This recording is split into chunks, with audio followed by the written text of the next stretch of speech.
Bonsoir et bienvenue à tous. Il est 20h30. Voici les titres de l'actualité de ce dimanche.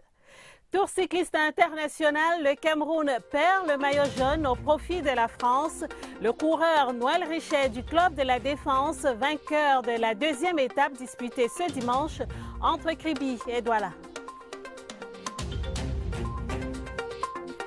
Les actions civilo-militaires en faveur des populations de Kolofata. 700 personnes ont bénéficié des soins de santé gratuitement dans le cadre de la campagne Bir Kolofata 2018.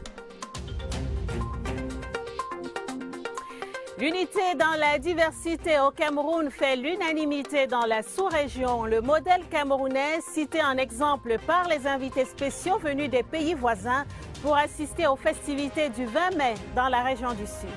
Voilà pour les titres. Et merci d'être avec nous. Tour cycliste international du Cameroun. Le maillot jaune change de nationalité à l'issue de la deuxième étape qui s'est disputée ce dimanche entre Kribi et Douala. Le cycliste français Noël Richet du Club de la Défense a franchi le premier la ligne d'arrivée de cette étape longue de 175 km en 4 heures 43 minutes et 52 secondes.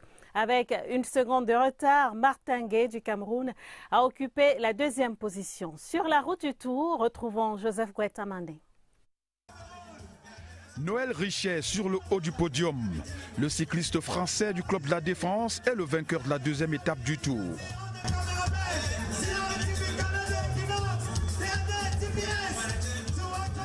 Une danse motivée par le port du maillot jaune de la compétition jusqu'à ce niveau.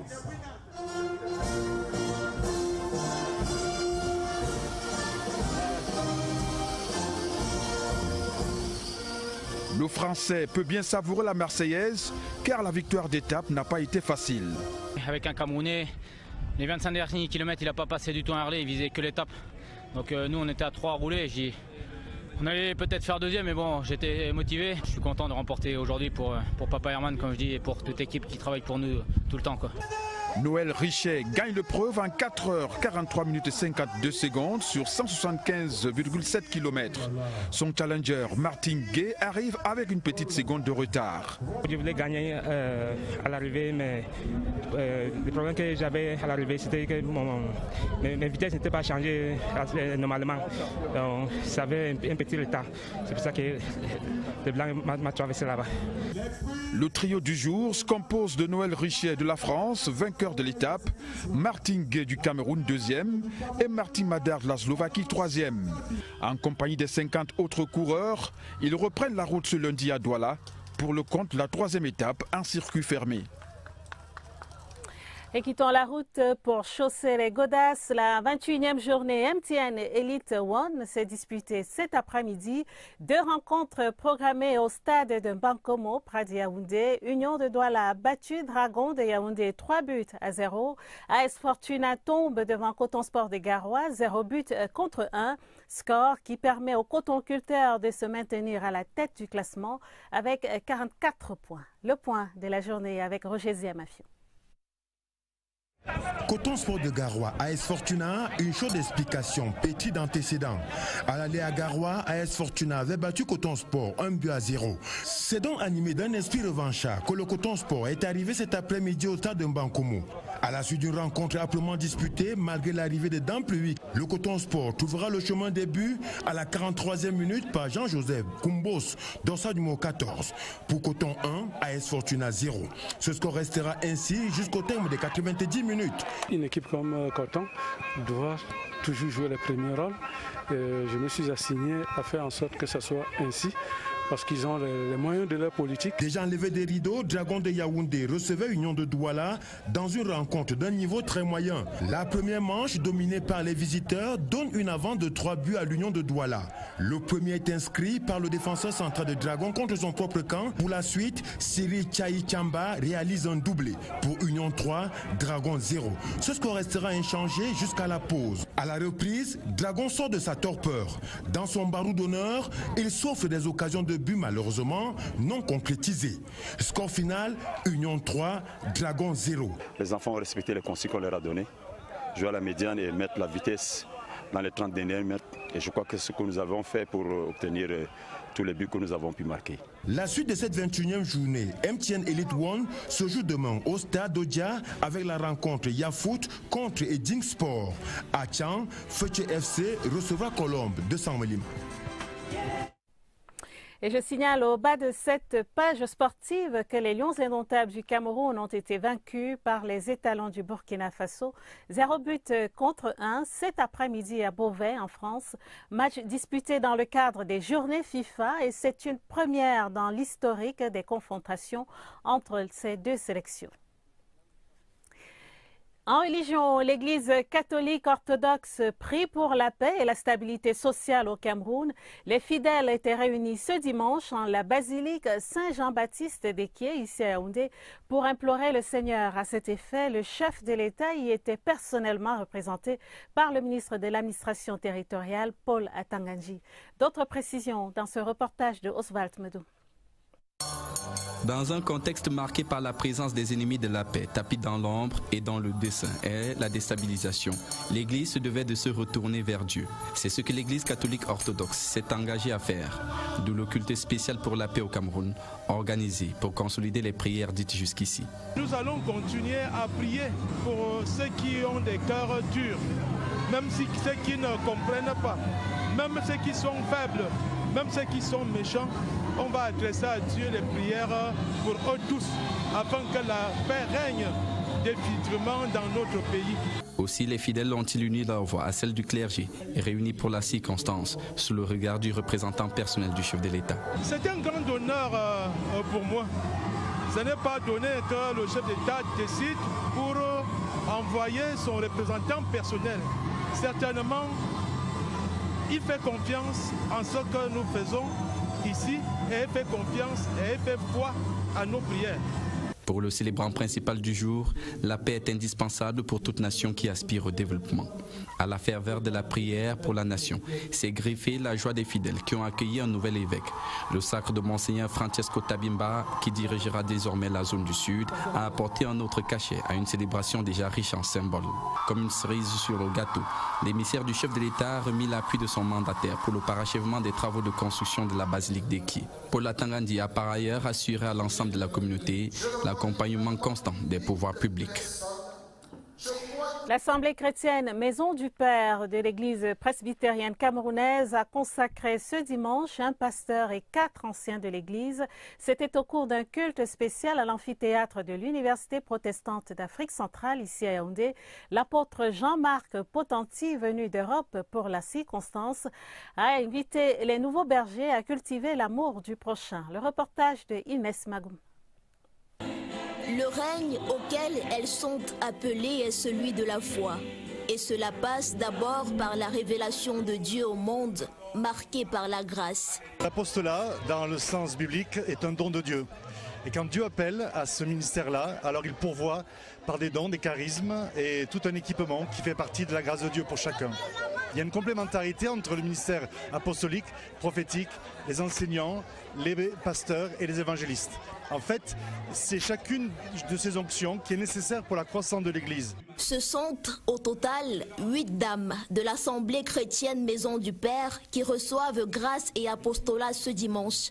En recevant cette huile et en acceptant l'imposition des mains, elles deviennent pasteurs, anciennes d'église et responsables de ministères dans l'église. Je vais simplement m'atteler à être un bon berger, c'est-à-dire paître le troupeau qu'il a mis à ma charge. C'est le début de quelque chose qui, j'espère, par la grâce de Dieu, trouvera un impact dans notre société.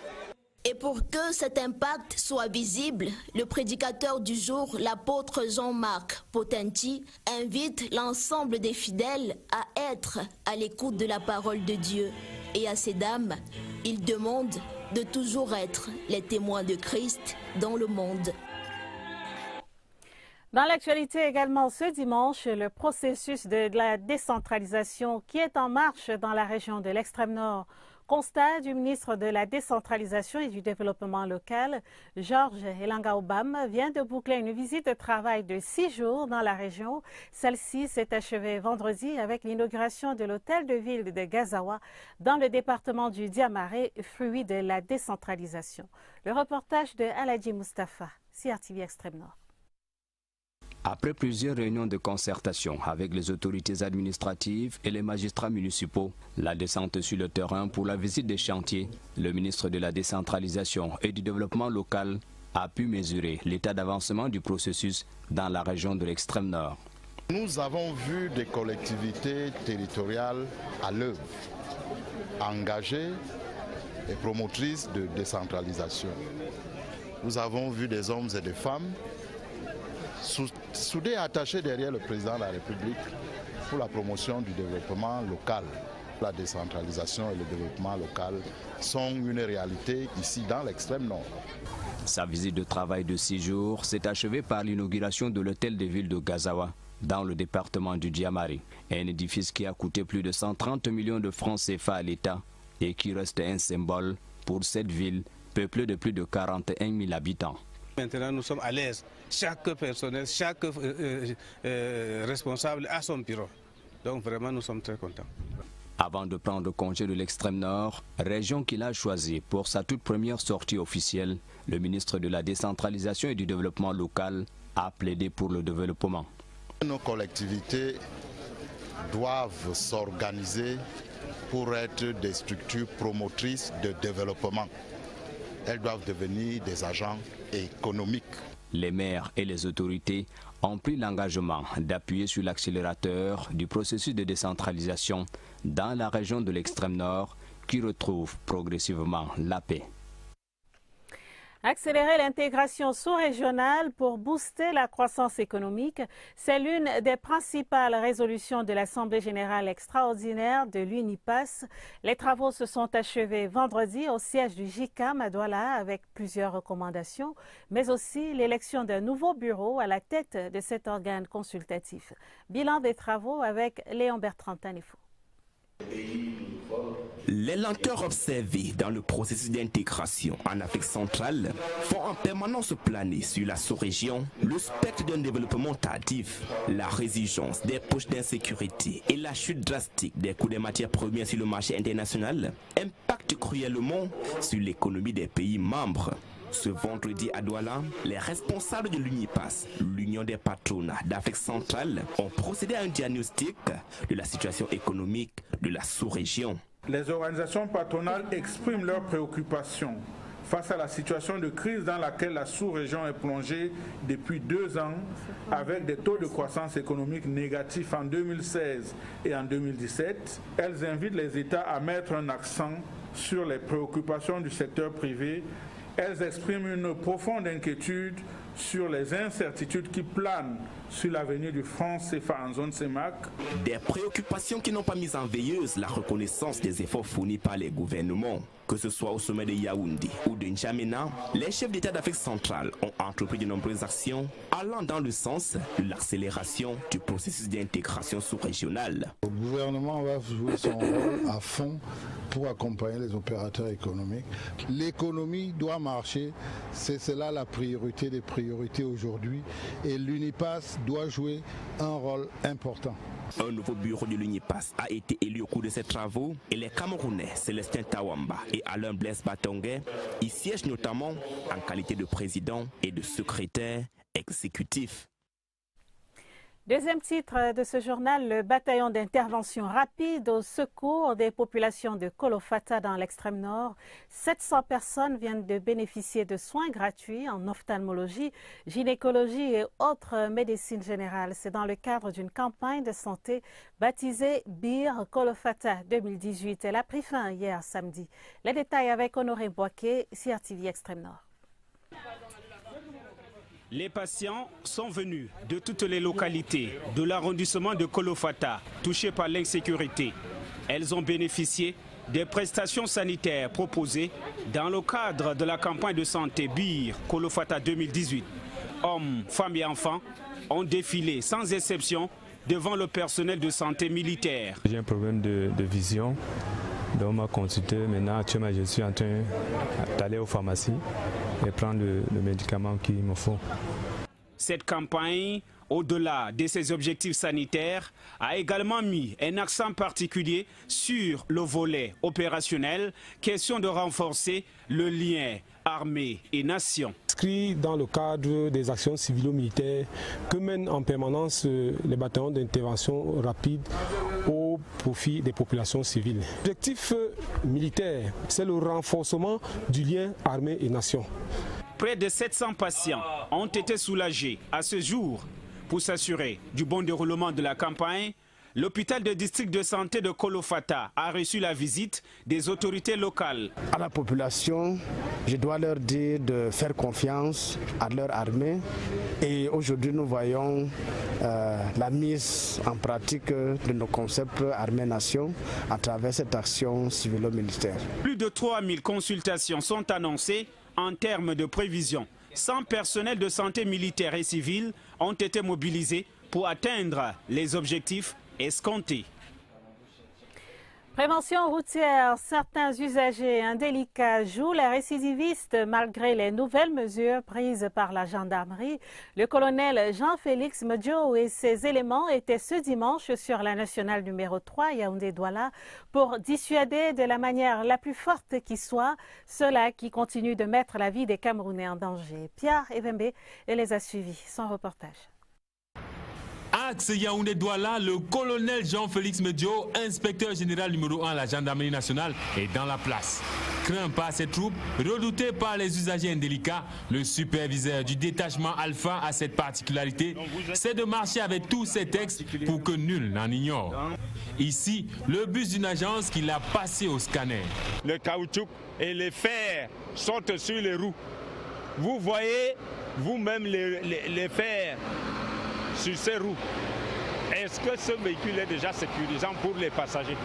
Là, un transporteur clandestin dont le véhicule va être vidé de ses passagers et qui ira tout droit en fourrière. Votre véhicule transporte fait un transport clandestin.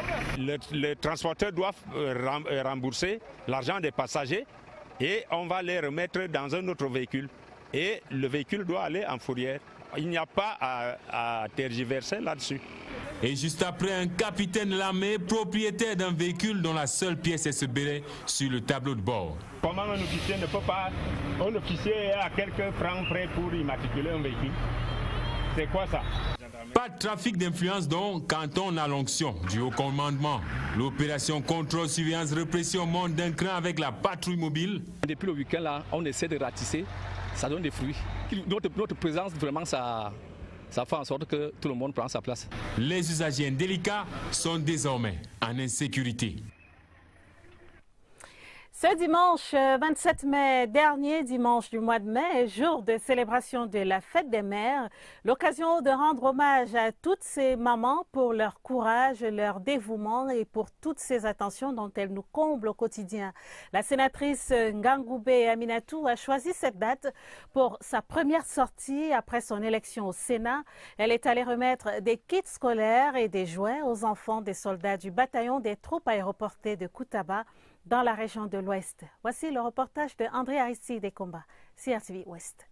L'esplanade de la salle des spectacles du BETAP s'est apparentée à une cour de récréation avec la communauté éducative qui a pris langue pour recevoir les largesses du sénateur. Je trouvais que la femme est mère, même si mes enfants ne sont pas parmi. Mais ce sont des enfants.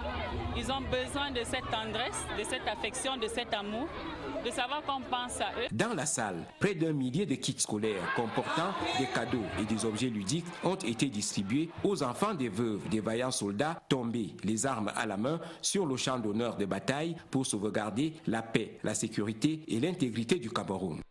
Au départ, ce cadeau était destiné uniquement aux orphelins des soldats tombés au front. Mais comme il y en avait assez d'opportunités, j'ai préféré donner à tous les enfants des soldats.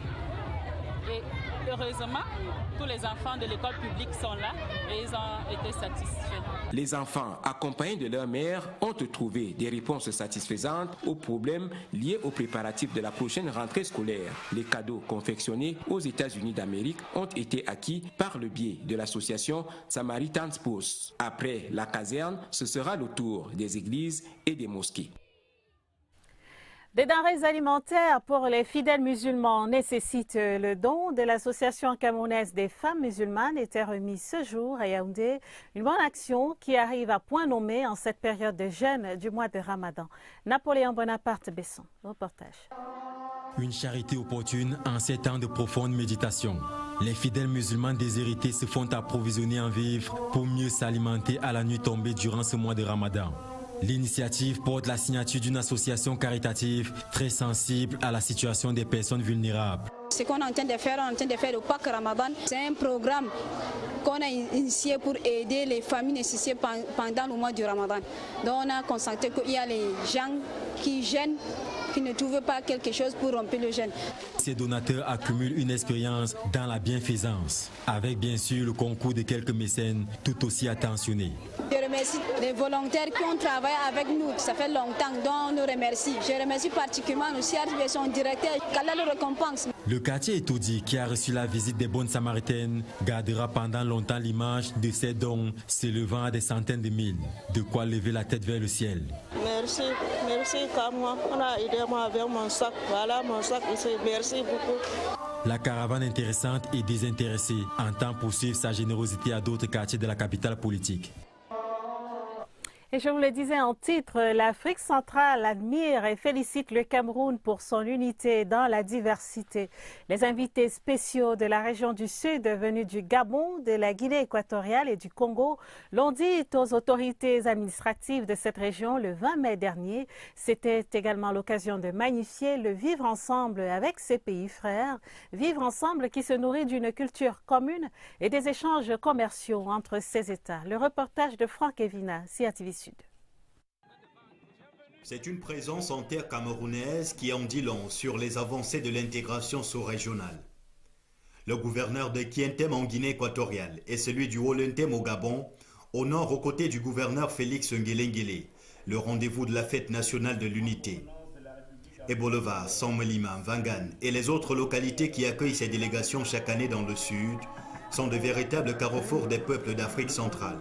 Le département de la vallée d'Untem, zone des 3 frontières, est, de par ses similitudes culturelles avec les peuples du Gabon et de la Guinée équatoriale, l'un des points d'appui de cet élan d'intégration sous-régionale. La musique que je fais, c'est la même musique qu'on fait au Gabon et en Guinée équatoriale. Nous sommes tous Fambeti. Je suis toujours en spectacle en Guinée, au Gabon, les campagnes présidentielles, j'y participe toujours. Les peuples au niveau de nos frontières sont les mêmes.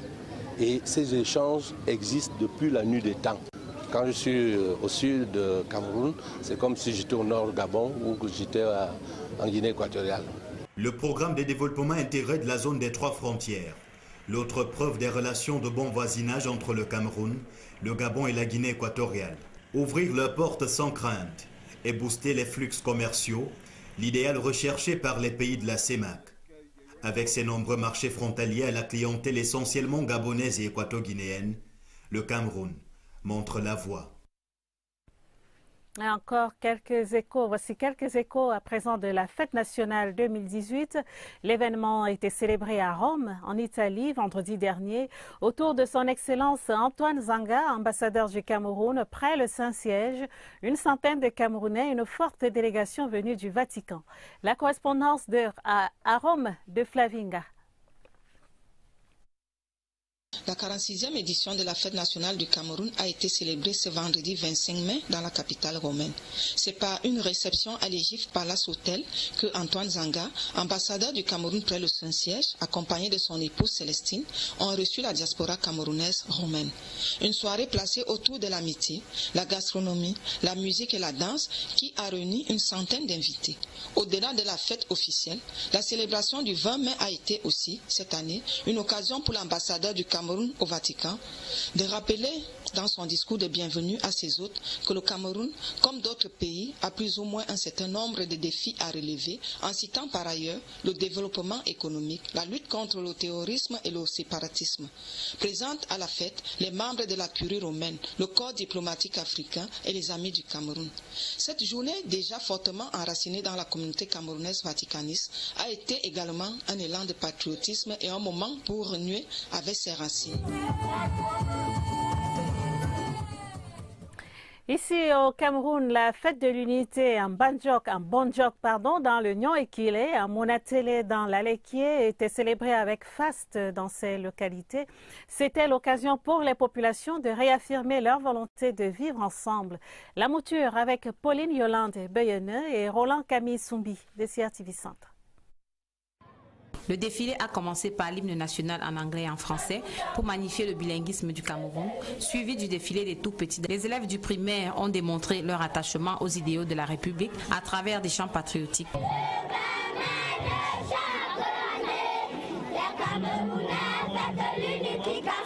Les associations et les deux principaux partis politiques, l'UPC et le RDPC, ont rivalisé d'adresse pour magnifier la diversité dans l'unité. Cette 46e édition de la fête de l'unité 2018 ici à Bonjok est marquée beaucoup plus par la diversité.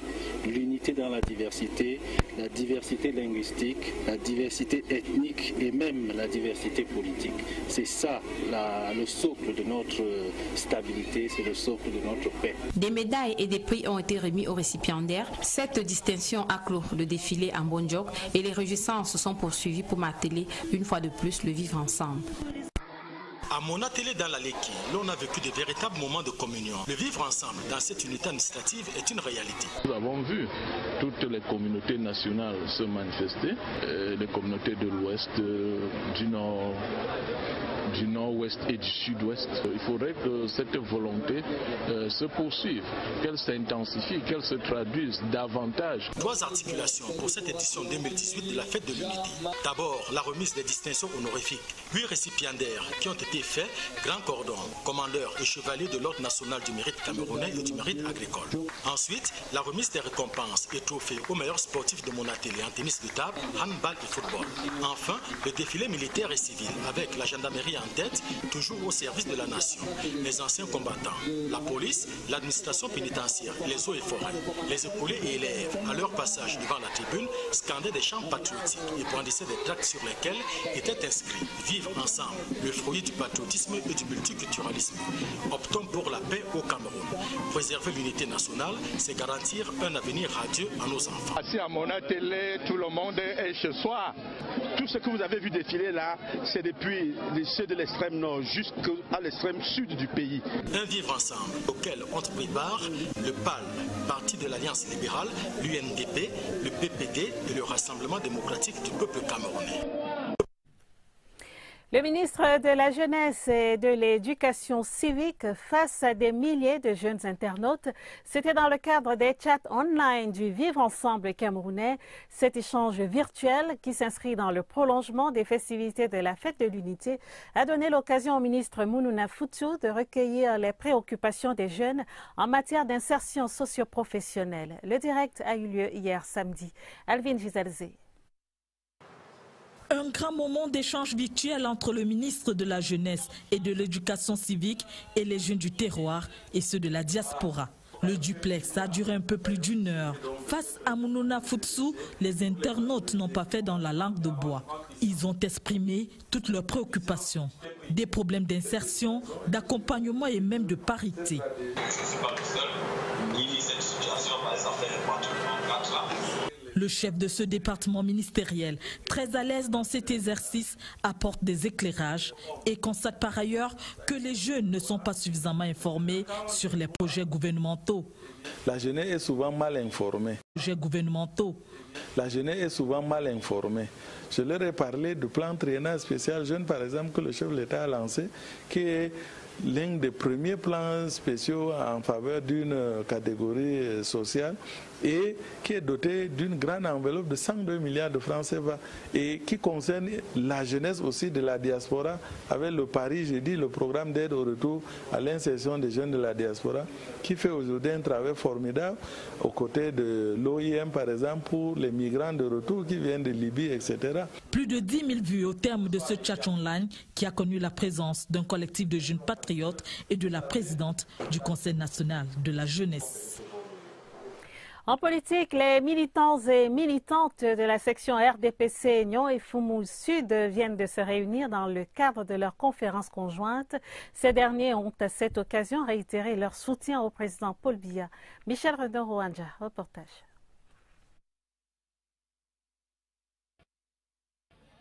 Les militants RDPC d'Ngolais dans l'Union Infoumou sont mobilisés à accompagner le président Paul Biya dans son vaste chantier de développement.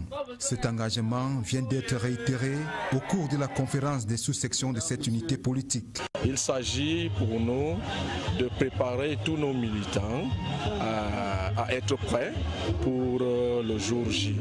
Et ceci se passe par l'organisation des conférences de sous-sections. Pour ces travaux, les militants ont revisité leurs activités tout en faisant le point sur le calendrier électoral tel que prévu cette année. Par ailleurs, les militants ont appelé le président national du RDPC à se porter candidat à la présidentielle 2018 pour dire que le RDPC reste en éveil dans la sous-section du Ngolais. L'artiste de la semaine, Queen Eteme, chanteuse camerounaise à voix et interprète de plusieurs chansons cultes. Fondatrice de l'institution panafricaine de la voix, elle totalise 20 années de carrière artistique. Children of Africa, c'est le titre de son dernier single. Il était présenté au public de Yaoundé le mois dernier. Notre reporter Christian Bachegane l'a rencontré. Il nous brosse son portrait. Une voix cristalline propulse un souffle de vie à la conquête d'une Afrique unie. Queen Eteme met son talent vocal au service de l'humanité. Queen Eteme, c'est une maman pleine d'amour.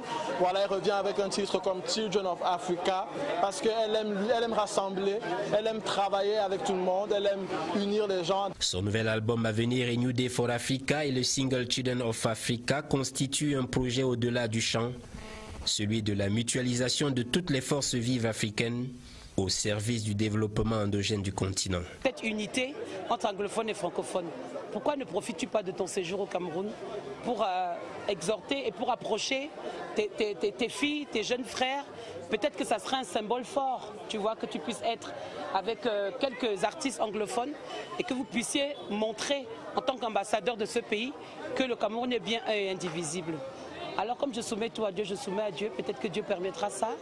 Avec sa proverbiale humilité et sa bonhomie naturelle, elle rend hommage dans cet album projet aux légendes du leadership féminin africain comme Anne-Marie Nzié, Winnie Mandela, Dominique Ouattara et célèbre la légende Manu Dibango. Queen Eteme vit en Côte d'Ivoire, une voix qui porte 2 décennies de carrière, ses communications internationales à travers le monde, sa rencontre avec le président de la République de Guinée-Conakry, Alpha Condé, ont inscrit ce coach vocal fondatrice de l'Institut panafricain de la voix parmi les 50 femmes les plus performantes du continent. Fin de ce journal, je vous en rappelle les principaux titres. Tour cycliste international, le Cameroun perd le maillot jaune au profit de la France. Le coureur Noël Richet du Club de la Défense, vainqueur de la 2e étape disputée ce dimanche entre Kribi et Douala. Les actions civilo-militaires en faveur des populations de Kolofata. 700 personnes ont bénéficié des soins de santé gratuitement dans le cadre de la campagne baptisée Bir Kolofata 2018. Et puis l'unité dans la diversité au Cameroun fait l'unanimité dans la sous-région. Le modèle camerounais cité en exemple par des invités spéciaux venus des pays voisins pour assister aux festivités du 20 mai dans la région du Sud. Une édition préparée avec la collaboration de Christelle Fouda. Prochain rendez-vous avec l'information sur la CRTV à minuit. Dès demain, lundi, retrouvez Adèle Mbala aux 20h30 des éditions de la semaine.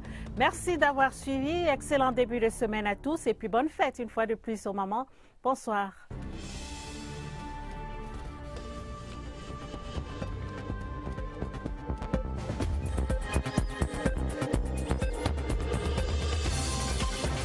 Lenteur observée dans le processus d'intégration en Afrique centrale font en permanence planer sur la sous-région le spectre d'un développement tardif, la résurgence des poches d'insécurité et la chute drastique des coûts des matières premières sur le marché international impactent cruellement sur l'économie des pays membres. Ce vendredi à Douala, les responsables de l'UNIPAS, l'Union des patronats d'Afrique centrale, ont procédé à un diagnostic de la situation économique de la sous-région. Les organisations patronales expriment leurs préoccupations face à la situation de crise dans laquelle la sous-région est plongée depuis 2 ans, avec des taux de croissance économique négatifs en 2016 et en 2017, elles invitent les États à mettre un accent sur les préoccupations du secteur privé. Elles expriment une profonde inquiétude sur les incertitudes qui planent sur l'avenir du franc CFA en zone CEMAC. Des préoccupations qui n'ont pas mis en veilleuse la reconnaissance des efforts fournis par les gouvernements. Que ce soit au sommet de Yaoundé ou de N'Djamena, les chefs d'État d'Afrique centrale ont entrepris de nombreuses actions allant dans le sens de l'accélération du processus d'intégration sous-régionale. Le gouvernement va jouer son rôle à fond pour accompagner les opérateurs économiques. L'économie doit marcher, c'est cela la priorité des priorités aujourd'hui, et l'UNIPAS doit jouer un rôle important. Un nouveau bureau de l'UNIPAS a été élu au cours de ces travaux et les Camerounais Célestin Tawamba et Alain Blaise Batonguet y siègent notamment en qualité de président et de secrétaire exécutif. Deuxième titre de ce journal, le bataillon d'intervention rapide au secours des populations de Kolofata dans l'extrême nord. 700 personnes viennent de bénéficier de soins gratuits en ophtalmologie, gynécologie et autres médecines générales. C'est dans le cadre d'une campagne de santé baptisée Bir Kolofata 2018. Elle a pris fin hier samedi. Les détails avec Honoré Boaké, CRTV Extrême Nord. Les patients sont venus de toutes les localités de l'arrondissement de Kolofata, touchées par l'insécurité. Elles ont bénéficié des prestations sanitaires proposées dans le cadre de la campagne de santé Bir Kolofata 2018. Hommes, femmes et enfants ont défilé sans exception devant le personnel de santé militaire. J'ai un problème de vision. Donc on m'a consulté. Maintenant, actuellement, je suis en train d'aller aux pharmacies et prendre le médicament qu'il me faut.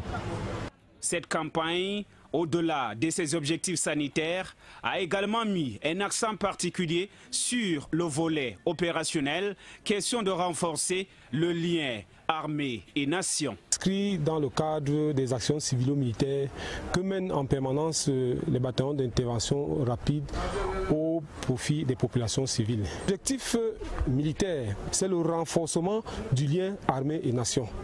Près de 700 patients ont été soulagés à ce jour.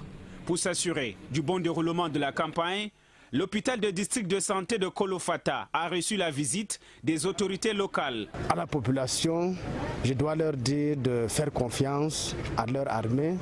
Et aujourd'hui, nous voyons la mise en pratique de nos concepts armée-nation à travers cette action civilo-militaire. Plus de 3000 consultations sont annoncées en termes de prévision. 100 personnels de santé militaire et civils ont été mobilisés pour atteindre les objectifs escomptés. Prévention routière, certains usagers indélicats jouent les récidivistes malgré les nouvelles mesures prises par la gendarmerie. Le colonel Jean-Félix Medjo et ses éléments étaient ce dimanche sur la nationale numéro 3 Yaoundé-Douala pour dissuader de la manière la plus forte qui soit ceux-là qui continuent de mettre la vie des Camerounais en danger. Pierre.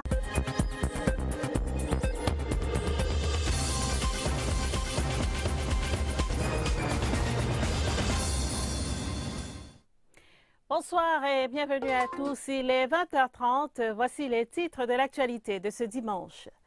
Tour cycliste international, le Cameroun perd le maillot jaune au profit de la France.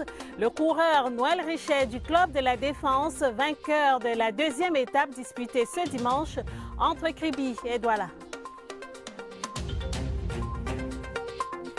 Les actions civilo-militaires en faveur des populations de Kolofata. 700 personnes ont bénéficié des soins de santé gratuitement dans le cadre de la campagne Bir Kolofata 2018. L'unité dans la diversité au Cameroun fait l'unanimité dans la sous-région. Le modèle camerounais, cité en exemple par les invités spéciaux venus des pays voisins pour assister aux festivités du 20 mai dans la région du Sud. Voilà pour les titres. Et merci d'être avec nous. Tour cycliste international du Cameroun.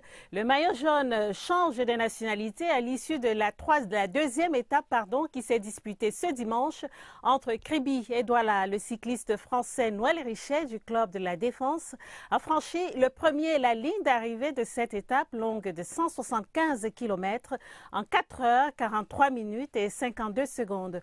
Avec une seconde de retard, Martin Gueye du Cameroun a occupé la deuxième position. Sur la route du Tour, retrouvons Joseph Guettamandé. Noël Richet sur le haut du podium. Le cycliste français du club de la Défense est le vainqueur de la deuxième étape du Tour.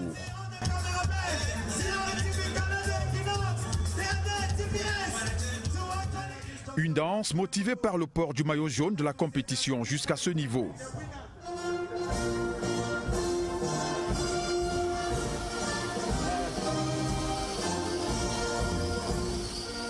Le Français peut bien savourer la Marseillaise car la victoire d'étape n'a pas été facile.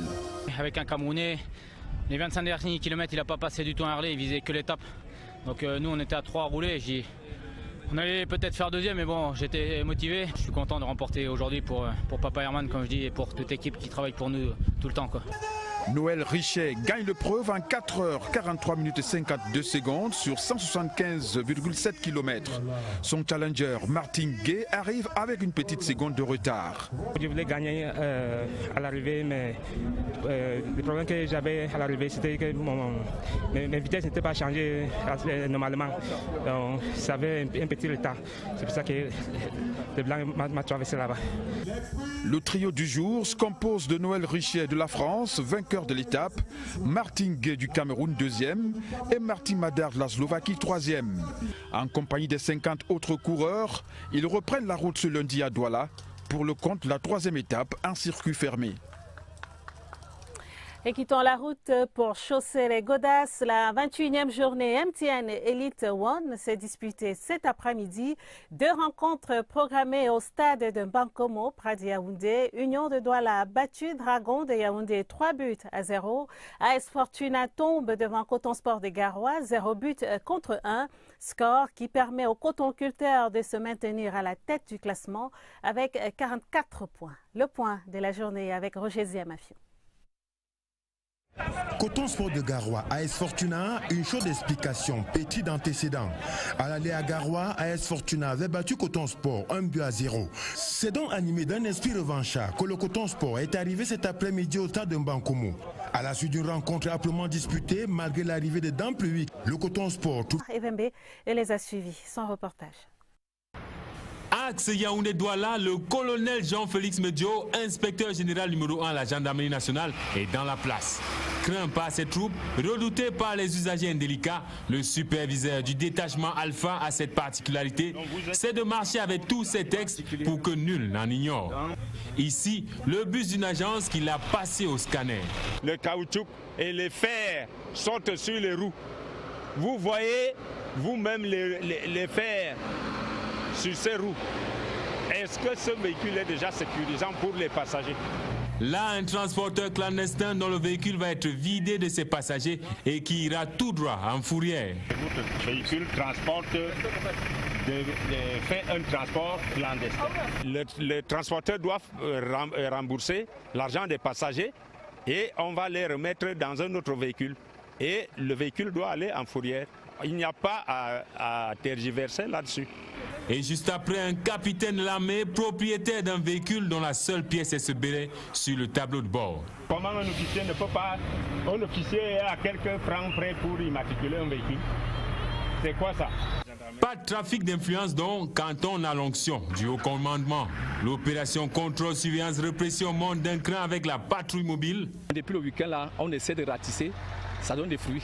Notre présence vraiment ça fait en sorte que tout le monde prend sa place. Les usagers indélicats sont désormais en insécurité. Ce dimanche 27 mai, dernier dimanche du mois de mai, jour de célébration de la fête des mères, l'occasion de rendre hommage à toutes ces mamans pour leur courage, leur dévouement et pour toutes ces attentions dont elles nous comblent au quotidien. La sénatrice Ngangoubé Aminatou a choisi cette date pour sa première sortie après son élection au Sénat. Elle est allée remettre des kits scolaires et des jouets aux enfants des soldats du bataillon des troupes aéroportées de Koutaba, dans la région de l'Ouest. Voici le reportage de André Aristide Komba, CRTV Ouest. L'esplanade de la salle des spectacles du BETAP s'est apparentée à une cour de récréation avec la communauté éducative qui a pris langue pour recevoir les largesses du sénateur. Je trouvais que la femme est mère, même si mes enfants ne sont pas parmi. Mais ce sont des enfants.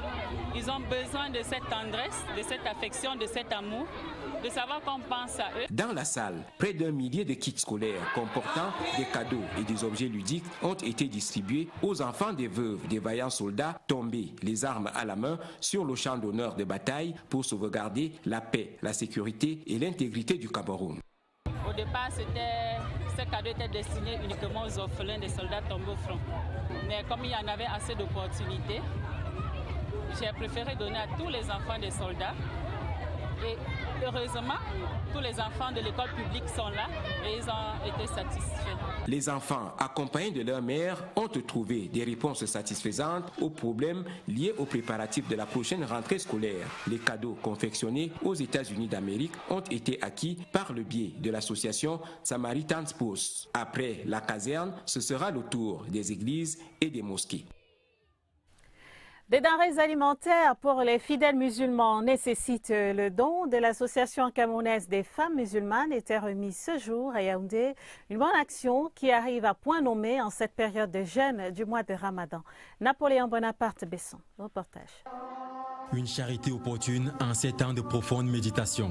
Les fidèles musulmans déshérités se font approvisionner en vivres pour mieux s'alimenter à la nuit tombée durant ce mois de Ramadan. L'initiative porte la signature d'une association caritative très sensible à la situation des personnes vulnérables. Ce qu'on est en train de faire, le Pâques Ramadan, c'est un programme qu'on a une stage de Inès Magoum. Le règne auquel elles sont appelées est celui de la foi. Et cela passe d'abord par la révélation de Dieu au monde, marquée par la grâce. L'apostolat, dans le sens biblique, est un don de Dieu.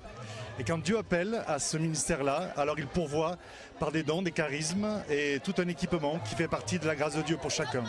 Il y a une complémentarité entre le ministère apostolique, prophétique, les enseignants, les pasteurs et les évangélistes. En fait, c'est chacune de ces onctions qui est nécessaire pour la croissance de l'Église. Ce sont au total 8 dames de l'Assemblée chrétienne Maison du Père qui reçoivent grâce et apostolat ce dimanche. En recevant cette huile et en acceptant l'imposition des mains, elles deviennent pasteurs, anciennes d'église et responsables de ministère dans l'église. Je vais simplement m'atteler à être un bon berger, c'est-à-dire paître le troupeau qu'il a mis à ma charge. C'est le début de quelque chose qui, j'espère, par la grâce de Dieu, trouvera un impact dans notre société. Et pour que cet impact soit visible, le prédicateur du jour, l'apôtre Jean-Marc Potenti, invite l'ensemble des fidèles à être à l'écoute de la parole de Dieu. Et à ces dames, il demande de toujours être les témoins de Christ dans le monde. Dans l'actualité également ce dimanche, le processus de la décentralisation qui est en marche dans la région de l'extrême nord. Constat du ministre de la Décentralisation et du Développement local, Georges Elanga Obam, vient de boucler une visite de travail de 6 jours dans la région. Celle-ci s'est achevée vendredi avec l'inauguration de l'hôtel de ville de Gazawa dans le département du Diamaré, fruit de la décentralisation. Le reportage de Aladji Mustafa, CRTV Extrême Nord. Après plusieurs réunions de concertation avec les autorités administratives et les magistrats municipaux, la descente sur le terrain pour la visite des chantiers, le ministre de la Décentralisation et du Développement local a pu mesurer l'état d'avancement du processus dans la région de l'extrême nord. Nous avons vu des collectivités territoriales à l'œuvre, engagées et promotrices de décentralisation. Nous avons vu des hommes et des femmes soudés et attachés derrière le président de la République pour la promotion du développement local. La décentralisation et le développement local sont une réalité ici dans l'extrême nord. Sa visite de travail de 6 jours s'est achevée par l'inauguration de l'hôtel de ville de Gazawa, dans le département du Diamari. Un édifice qui a coûté plus de 130 millions de francs CFA à l'État et qui reste un symbole pour cette ville peuplée de plus de 41 000 habitants. Maintenant, nous sommes à l'aise. Chaque personnel, chaque responsable a son bureau. Donc vraiment, nous sommes très contents. Avant de prendre congé de l'extrême nord, région qu'il a choisie pour sa toute première sortie officielle, le ministre de la décentralisation et du développement local a plaidé pour le développement. Nos collectivités doivent s'organiser pour être des structures promotrices de développement. Elles doivent devenir des agents économiques. Les maires et les autorités ont pris l'engagement d'appuyer sur l'accélérateur du processus de décentralisation dans la région de l'extrême nord qui retrouve progressivement la paix. Accélérer l'intégration sous-régionale pour booster la croissance économique, c'est l'une des principales résolutions de l'Assemblée générale extraordinaire de l'UNIPAS. Les travaux se sont achevés vendredi au siège du JICAM à Douala avec plusieurs recommandations, mais aussi l'élection d'un nouveau bureau à la tête de cet organe consultatif. Bilan des travaux avec Léon Bertrand Tanifo. Lèvera le chemin des buts à la 43e minute par Jean-Joseph Kumbos, dossard numéro 14. Pour Coton 1, AS Fortuna 0. Ce score restera ainsi jusqu'au terme des 90 minutes. Une équipe comme Coton doit toujours jouer le premier rôle. Je me suis assigné à faire en sorte que ce soit ainsi, parce qu'ils ont les moyens de leur politique. Déjà enlevé des rideaux, Dragon de Yaoundé recevait Union de Douala dans une rencontre d'un niveau très moyen. La première manche, dominée par les visiteurs, donne une avance de 3 buts à l'Union de Douala. Le premier est inscrit par le défenseur central de Dragon contre son propre camp. Pour la suite, Siri Chai Chamba réalise un doublé. Pour Union 3, Dragon 0. Ce score restera inchangé jusqu'à la pause. À la reprise, Dragon sort de sa torpeur. Dans son barreau d'honneur, il s'offre des occasions de but malheureusement non concrétisé. Score final, Union 3, Dragon 0. Les enfants ont respecté les consignes qu'on leur a données. Jouer à la médiane et mettre la vitesse dans les 30 derniers mètres. Et je crois que ce que nous avons fait pour obtenir tous les buts que nous avons pu marquer. La suite de cette 21e journée, MTN Elite One se joue demain au stade d'Odia avec la rencontre Yafoot contre Eding Sport. À Tchang, Fetche FC recevra Colombe de Saint-Mélim. Et je signale au bas de cette page sportive que les Lions indomptables du Cameroun ont été vaincus par les étalons du Burkina Faso. 0 but contre 1 cet après-midi à Beauvais en France. Match disputé dans le cadre des journées FIFA et c'est une première dans l'historique des confrontations entre ces deux sélections. En religion, l'Église catholique orthodoxe prie pour la paix et la stabilité sociale au Cameroun. Les fidèles étaient réunis ce dimanche en la basilique Saint-Jean-Baptiste d'Ekié, ici à Yaoundé, pour implorer le Seigneur. À cet effet, le chef de l'État y était personnellement représenté par le ministre de l'Administration territoriale, Paul Atanganji. D'autres précisions dans ce reportage de Oswald Medou. Dans un contexte marqué par la présence des ennemis de la paix, tapis dans l'ombre et dans le dessein, et la déstabilisation, l'Église se devait de se retourner vers Dieu. C'est ce que l'Église catholique orthodoxe s'est engagée à faire, d'où le culte spécial pour la paix au Cameroun, organisé pour consolider les prières dites jusqu'ici. Nous allons continuer à prier pour ceux qui ont des cœurs durs, même si ceux qui ne comprennent pas, même ceux qui sont faibles, même ceux qui sont méchants. On va adresser à Dieu les prières pour eux tous, afin que la paix règne définitivement dans notre pays.